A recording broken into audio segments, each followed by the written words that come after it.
finally, alkyl halides or halocarbons.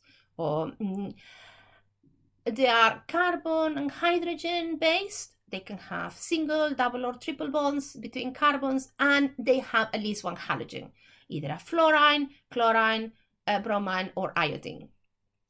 They are the starting point to synthesize other compounds.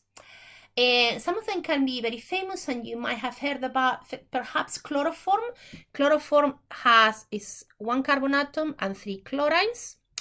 And they tend to be insoluble in water. Some of them are really good solvents.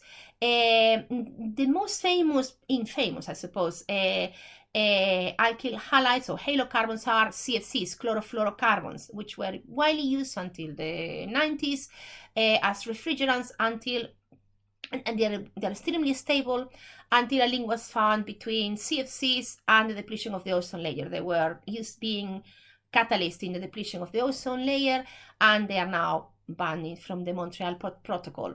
And not all of them are bad. For example, chloroform is a very good solvent. Dichloromethane is also a very good solvent. Halothane is an anesthetic, so they have quite lots of uses.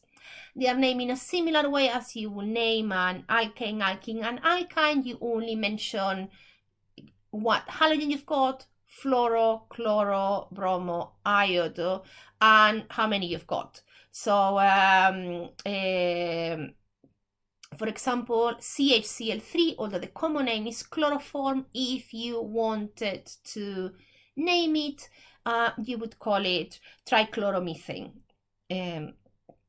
But they can be really useful as a starting point to do what we call organic synthesis, to then make other organic compounds out of them.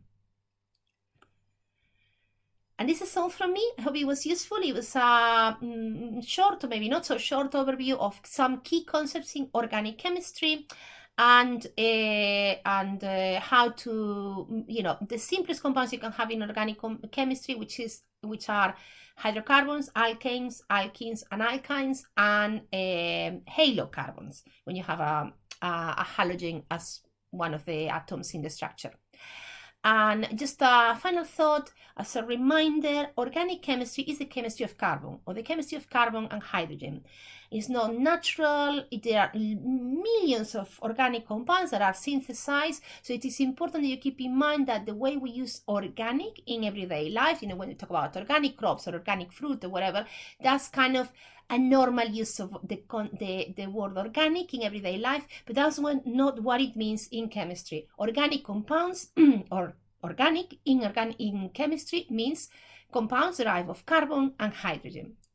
So this is all from me, and thank you for watching.